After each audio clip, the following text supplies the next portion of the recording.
एक आदमी खुद को एक सोते हुए कस्बे में पाता है जहां उसका इरादा, जो अपनी ही जिंदगी के खिलाफ है, सबसे रोमांचक घटना बन जाती है।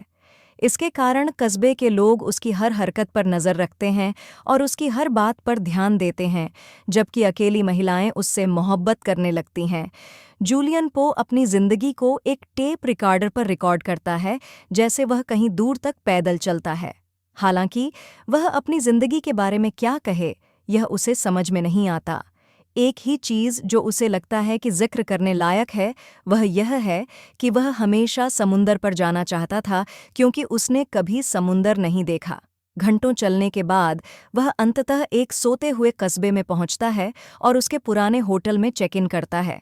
होटल के मालिक वर्न पहले तो मेहमान से सतर्क रहते हैं, जबकि उनकी बहन लूसी उसे बात नहीं करती और बस उसे उसके कमरे की ओर इशारा करती है। जूलियन की मौजूदगी के बारे में उसे पता नहीं था कि यह तुरंत ही ध्यान आकर्षित करती है।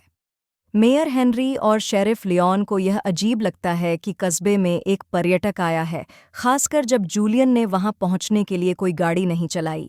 इसके बाद लियोन पूरी रात जूलियन की खिड़की के बाहर बैठकर यह सुनिश्चित करता है कि वह कोई अपराध न करे। उसकी पत्नी डार्लिन को डर है कि वह आदमी एक आतंकवादी है, जबकि जूलियन अपनी टेप रिकॉर्डिंग सुन रहा है।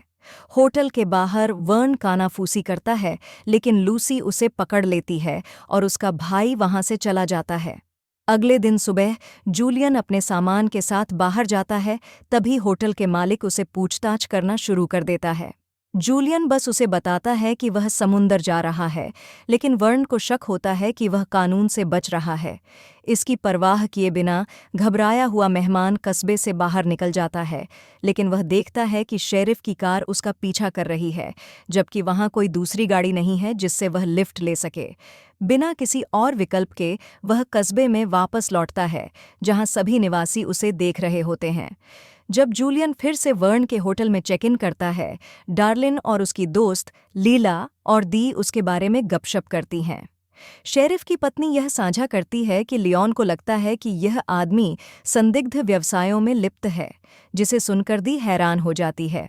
इसके जवाब में लीला व्यंग्यात्मक टिप्पणी करती है कि ऐसे व्यवसायों को उनके उबाऊ कस्बे में नहीं आना चाहिए। जूलियन बाद में पास के नदी पर पुल पर जाता है ताकि वह अपने विचारों को रिकॉर्ड कर सके, लेकिन रुक जाता है जब एक बूढ़ा आदमी उसके चारों ओर घूमता है और उसे घूरता है।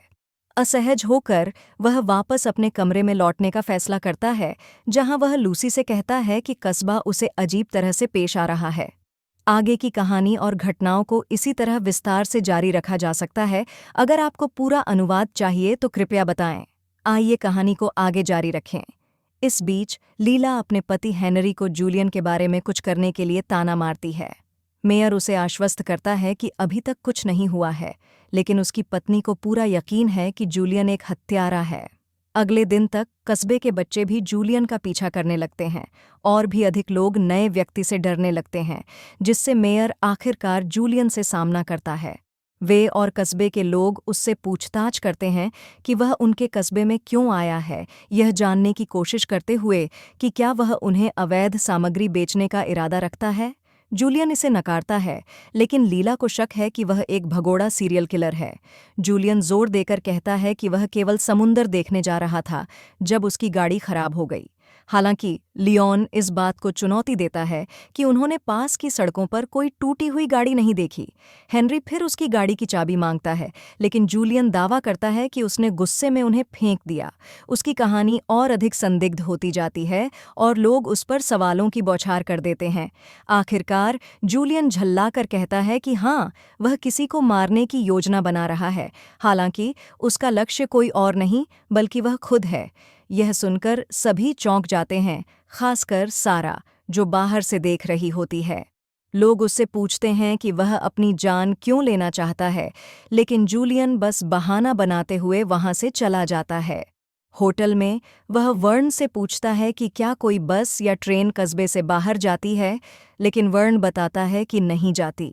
वर्ण फिर उसे शराब की बोतल ऑफर करता है, यह सुनने के बाद कि उसने क्या कहा।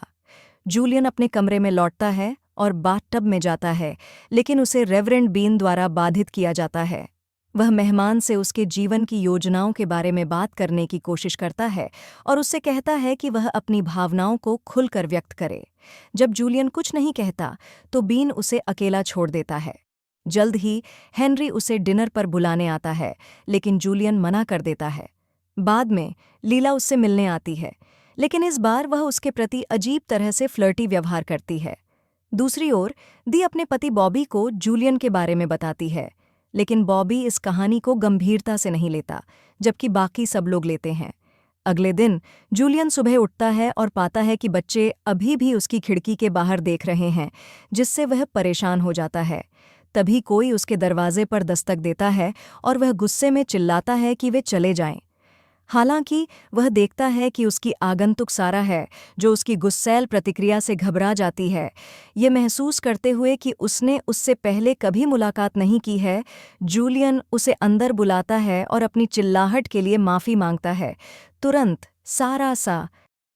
अगर आपने अभी तक हमारा YouTube चैनल सब्सक्राइब नहीं किया तो प्लीज़ सब्सक्राइब कर ले ताकि नई आने वाली वीडियोज़ आप तक पहुंच सके।